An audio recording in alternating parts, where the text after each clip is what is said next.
Hello বন্ধুরা, কেমন আছেন সবাই? তো আমি চললাম কুম্ভ মেলায়।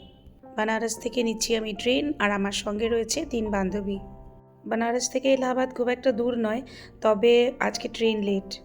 আজকাল ফগের জন্য তো প্রায় ট্রেন লেট হচ্ছে, তো আমরা তার জন্য প্রিপেয়ার্ডই ছিলাম। তবে আজকে খুব একটা ভিড় নেই। 1-2 দিনের মধ্যে কোনো শাহী স্নান নেই, তাই স্টেশনে ভিড়ও কম। তো আমরা 4 জন ঘর থেকে অল্প কিছু খাবার নিয়ে এসেছিলাম, তাই এখন খাবো। মানে আমাদের ব্রেকফাস্ট হবে এখন। আমরা ব্রেকফাস্টে খাচ্ছি চূড়া মাটার। চূড়া মাটার এখানের একটা খুব ফেমাস ডিশ। আর আমি এই কয়েকটা কাপকেকস নিয়ে এসেছিলাম। এখানে চূড়া মাটার খুব পপুলার নাস্তা। এক্স্যাক্টলি চিড়ার পোলাও নয় কিন্তু, সল্টেড চিড়াই, তবে খুব বেশি মাটার দেওয়া হয় এতে, আর মশালাগুলো একটু ডিফারেন্ট দেওয়া হয়। তাই টেস্টটাও একদম অন্যরকম, কিন্তু সত্যি ভীষণ ভালো।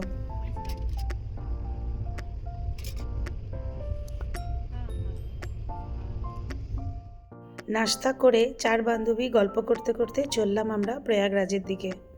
আমাদের গ্রুপে একটা বাচ্চা ছেলেও আছে। মানে অত বাচ্চা নয়, এই হয়তো 23-24 বছরের ছেলে হবে, আমার বড় ছেলের বয়সের। ওকে বললামও আমাদের একটা সিট অন্য গ্রুপে রয়েছে, চাইলেও যেতে পারে। বলল না না, আমার কোনো অসুবিধা হচ্ছে না। ছেলেটা মালায়ালি, কিন্তু চাকরি করে বেঙ্গালুরুতে। কুম্ভ স্নান করতে যাচ্ছে, আর একদম সকাল থেকে উপোস করে বসে রয়েছে। আর আমরা দেখুন কত কি খাচ্ছি। ব্রেকফাস্টের একটু পরই আবার আমরা লাঞ্চ বের করে বসলাম। খাওয়া দাওয়া হয়ে গেছে আমাদের। সবাই বাড়ি থেকে কিছু না কিছু এনেছিল। আমি তেমন কিছু করিনি, শুধু ব্রেকফাস্টের জন্য কেক নিয়ে এসেছিলাম। তো যারা আমাদেরকে স্টেশনে ছাড়তে এসেছিল ওদেরকেও একটু কেক খাওয়ালাম, কাপ কেকস। আর তারপর ট্রেনে এসে আমার সঙ্গী সাথীরাও খেলো। আর বেশিক্ষণ না, পৌঁছে যাব আমরা। প্রায় চলেই এসেছি আমরা কুম্ভ মেলার এরিয়াতে। অ্যাকচুয়ালি কুম্ভ মেলার যে টেন্ট সিটি হয়েছে সেটা অনেক বড় এরিয়া জুড়ে। তাছাড়াও এই শহরের কোনায় কোনায় অন্যান্য অনেক জায়গায় টেন্ট বানানো হয়েছে। গভর্নমেন্টের সব ডিপার্টমেন্টের অনেক স্টাফ আর অফিসার্স এসেছে এখানে কুম্ভের ডিউটির জন্যে। তাদের সবারও তো থাকার অ্যাকোমোডেশন চাই। তাই এই সময়ে এলাহাবাদ অথবা এখনের প্রয়াগরাজ একদম ওভারক্রাউডেড। যেহেতু আমরা বানারস থেকে আসছি, তাই আমরা ঝুসি কিংবা রামবাগের সাইড থেকে কুম্ভ মেলার এরিয়াতে যাব।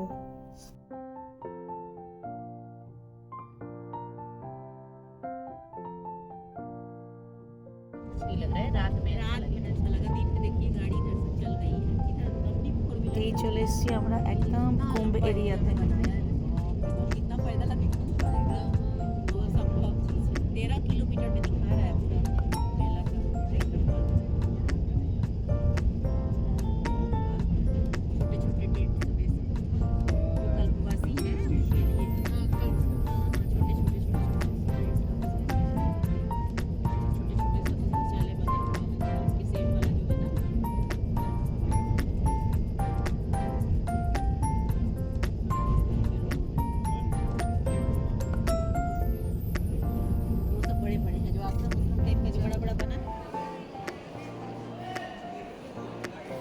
এটা রামবাগ স্টেশন। এখান থেকেই আমরা আমাদের প্রাইভেট গাড়ি নেব। যেহেতু এখন কোনো শাহী স্নান নেই, মানে 1-2 দিন আগে পরে, তাই আশা করছি আমরা অনেকটা দূর পর্যন্ত গাড়ি নিয়ে কুম্ভ এরিয়াতে ঢুকতে পারবো। তবে শহরে তো ট্রাফিক জ্যাম রয়েছে। শাহী স্নান না হলেও যেহেতু উইকেন্ড, তাই অনেক লোকই আমাদের মতন এই সময়টা বেছে নিয়েছে। চলতে চলতে আমরা মাঝে মধ্যেই আমাদের এই মুহূর্তগুলো ক্যাপচার করছিলাম। আজকে যেটা আমরা এক্সপিরিয়েন্স করছি সেটা তো ভবিষ্যতের জন্য মেমোরি হয়ে থাকবে, তাই না? দেখুন কত লোক পায়ে হেঁটে যাচ্ছে। গ্রাম অঞ্চল থেকে কত লোক গ্রুপ বানিয়ে বানিয়ে আসছে। সেই গ্রুপগুলোতে বয়স্ক লোক, ছোট ছোট বাচ্চা সব আছে। এইরকম ওকেশনে সবারই একটা অন্যরকম জোশ থাকে। আমি খুবই লাকি যে লাস্ট অর্ধকুম্ভ আর তার আগে যেটা 2013 সনে হয়েছিল পূর্ণকুম্ভ, দুবারই আমাদের পোস্টিং এলাহাবাদে ছিল। দুটো আলাদা আলাদা পোস্টিং, কিন্তু একদম কুম্ভের সময়। 2013 সনের মণি অমাবস্যার দিন আমি প্রায় 15 কিলোমিটার পায়ে হেঁটেছিলাম। শাহী স্নানের দিন তো গাড়ি চলাচল একদম বন্ধ করে দেয় রাস্তায়। লাস্ট অর্ধকুম্ভের সময় তো আমরা তখন জাস্ট ঝাঁসি থেকে এলাহাবাদ নতুন পোস্টিংয়ে আবার এসেছি। প্রচুর ডেভেলপমেন্টাল কাজ চলছিল তখন প্রয়াগরাজে। একটার পর একটা ফ্লাইওভার, রাস্তাগুলোও অনেক চওড়া করা হয়েছিল, একদম এলাহাবাদের অন্য রূপ। কুম্ভ মেলার এরিয়াতে আমরা ঢুকে পড়েছি। আর এই যে দেখতে পাচ্ছেন শিবলিঙ্গগুলো, এগুলো সব হাজার হাজার রুদ্রাক্ষ দিয়ে তৈরি। যদি আপনারা কুম্ভ মেলায় আসছেন, এই জায়গাটা কিন্তু মিস করবেন না। আর একটা ব্যাপারে প্রিপেয়ার হয়ে আসবেন, যদি কোনো শাহী স্নানের দিন আসছেন আর ট্রেনে আসছেন, তাহলে এলাহাবাদ জাংশন থেকে আপনাকে কুম্ভ এরিয়াতে আসতে প্রায় 10 কিলোমিটার পায়ে হাঁটতে হবে। তবে ভয় পাওয়ার কিছু নেই, অবশ্য ছোট বাচ্চা বা বয়স্ক লোক থাকলে একটু অসুবিধা হতে পারে। আদারওয়াইজ খুব একটা কঠিন ব্যাপার না, সবাই হাঁটতে থাকে তো রাস্তায়, সবার সাথে সাথে চলে আসাই যায়। যদিও আজকালের মধ্যে কোনো শাহী স্নানের ডেট নেই, কিন্তু উইকেন্ড বলে অনেক আশেপাশের লোকেরা গাড়ি নিয়ে এসছে, তাই মেলার ভেতরেও ট্রাফিক জ্যাম। আমরা সেই কখন রামবাগ স্টেশন থেকে বেরিয়েছি আর এখনও আমাদের গন্তব্যে পৌঁছাতে পারিনি, মানে যে টেন্টে আমরা থাকতে যাচ্ছি।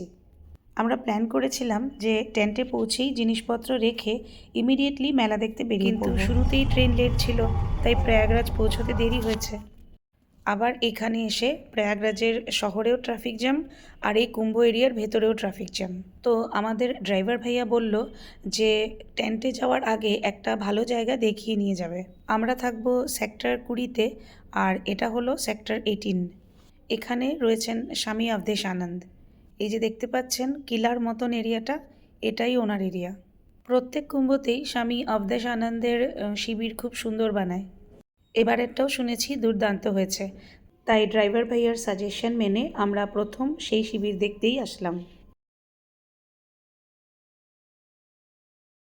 এই হলো শিবিরের এন্ট্রেন্স, আর এর ভেতরে আপনি ভেহিকেল নিয়ে যেতে পারেন।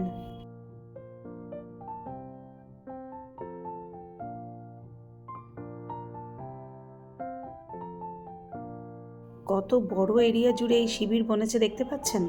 ভেতরে পার্কিংয়ের এরিয়াটাই কি বিশাল। এই যে সামনে দেখতে পাচ্ছেন, এখানে সৎসঙ্গ হয়।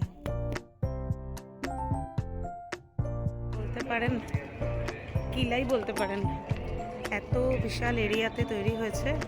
আরও অন্যান্য যাবতীয় সব এই যে ছোট ছোট স্টল রয়েছে, এত সুন্দর, মানতে হবে রিয়েলি।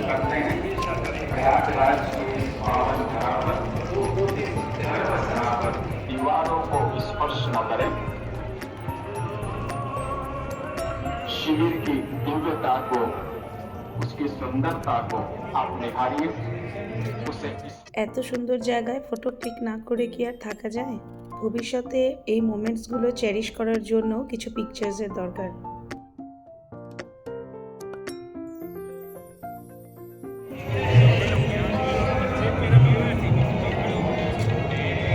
लमटेम का शीशा जो पहले होता था ना,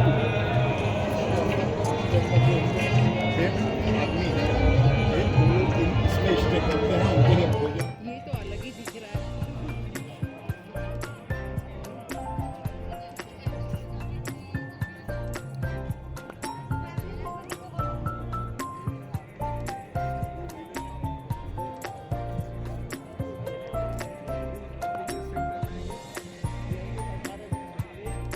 এই মন্দির এরিয়াটার ভেতরে ঢুকে বুঝতেই পারছিলাম না কোন দিকে ঢুকবো আর কোন দিক দিয়ে বেরোবো। এক একটা পিলারের কারুকার্য দেখার মতন, কত মেহনত আর কত টাকা পয়সা খরচা করে যে এই কাজগুলো হয়েছে তাই ভাবছিলাম।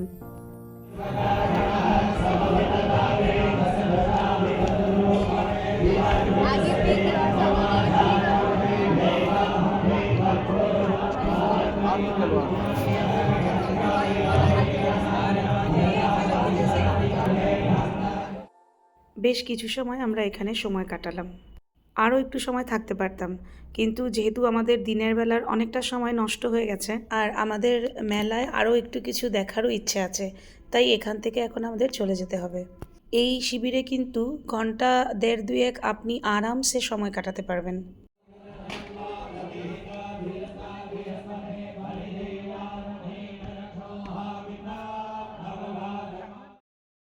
এই যে বড় টেন্টটার ভেতরে পেছন দিকে একদম দেখতে পাচ্ছেন স্টেজের মতন বানানো রয়েছে, এখানেই স্বামীজির প্রবচন হয়।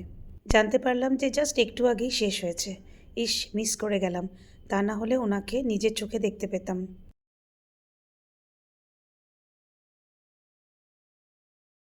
এখন বাজে রাত 9:15। আমাদের ডিনার হয়ে গেছে। কোথায় খেয়েছি জানেন? একটা লঙ্গার চলছিল সেখানে। খাবারের কোনো অসুবিধা নেই।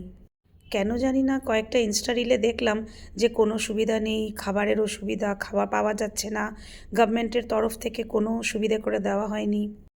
গভর্নমেন্ট খাবারের কি ব্যবস্থা করেছে তা অবশ্য জানি না, তবে প্রায় প্রত্যেকটা আশ্রম কিংবা শিবির থেকেই লঙ্গর খাওয়ানো হচ্ছে, মানে টোটালি ফ্রি। তাছাড়া পয়সা খরচা করে খেলে তো অনেক দোকান রয়েছেই, দেশি খাবার, ফাস্ট ফুড, চাট, সামোসা, জেলেবি, সব রকমের খাওয়া।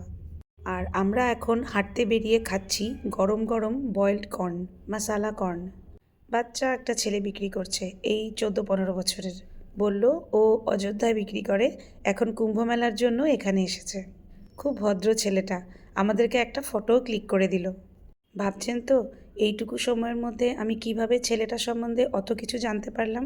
আমার তো একটু গায়ে পড়ে কথা বলার স্বভাব আছে, তাই যখন মশালা কর্ন বানাচ্ছিল তখন ওর সাথে গল্প করছিলাম। সন্ধ্যাবেলা থেকেই লক্ষ্য করছি আকাশে শুধু একটা তারাই, দেখুন ইভেন চাঁদও দেখা যাচ্ছে না।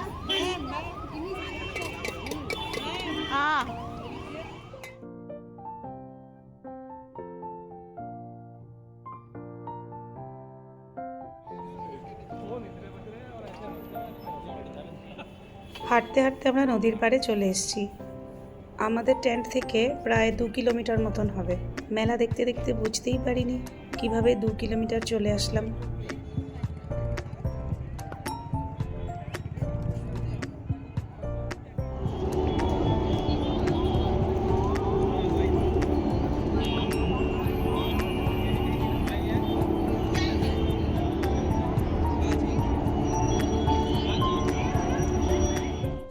এবার আমরা আমাদের ড্রাইভার ভাইয়াকে ডেকে নিলাম, কারণ 1 ঘন্টার মধ্যে আমরা আরও অনেকটা জায়গা কভার করতে চাচ্ছিলাম।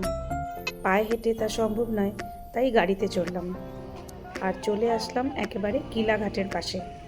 যেখানে আকবরের ফোর্ট রয়েছে সেটাই কিলাঘাট। এই যে ঝালমুড়িওয়ালা ভাইয়াকে দেখছেন, যদি একে দেখতে পান তাহলে এর ঝালমুড়ি নিশ্চয়ই খাবেন। কী নাম তা তো জানা হয়নি, তবে উনি এত ভালো ঝালমুড়ি বানান যে আমি আমার পুরো লাইফে এত সুন্দর ঝালমুড়ি খাইনি। ওনার ঝালমুড়ি খেয়ে এত ভালো লেগেছিল, তারপর আমরা আরও একটা জায়গা থেকে ঝালমুড়ি খেলাম, কিন্তু সেই টেস্ট আর পেলাম না।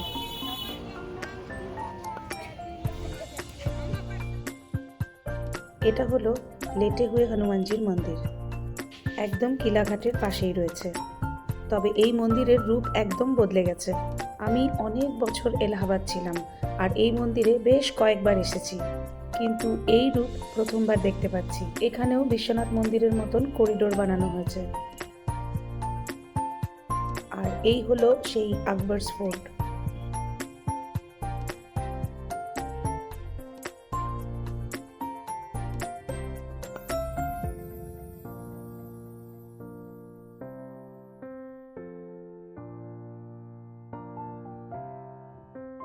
আমার খুব ইচ্ছে হচ্ছিল নদীতে একটা প্রদীপ ভাসাবো, যদিও এই এরিয়াটা সঙ্গম নয়, তবু ভাসিয়ে দিলাম।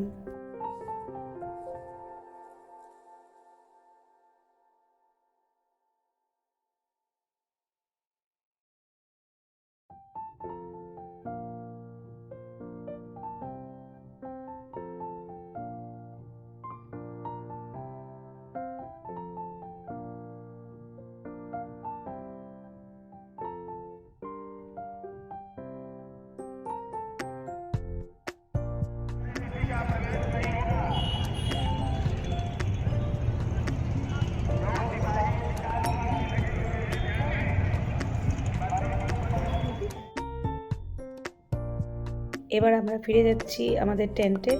খুব একটা দেরি করব না, মানে অলরেডি তো অনেকটা দেরি হয়ে গেছে, 11টা বাজে। পৌঁছে শুধু ব্রাশ করব, মেডিসিন নেব আর ঘুমিয়ে পড়ব। কাল সকালে যাব সঙ্গমে স্নান করতে। যদি এই ব্লগে কিছু ভালো লেগে থাকে তাহলে লাইক, কমেন্ট, শেয়ার করে দেবেন। সবাই খুব ভালো থাকবেন, সুস্থ থাকবেন। Good night.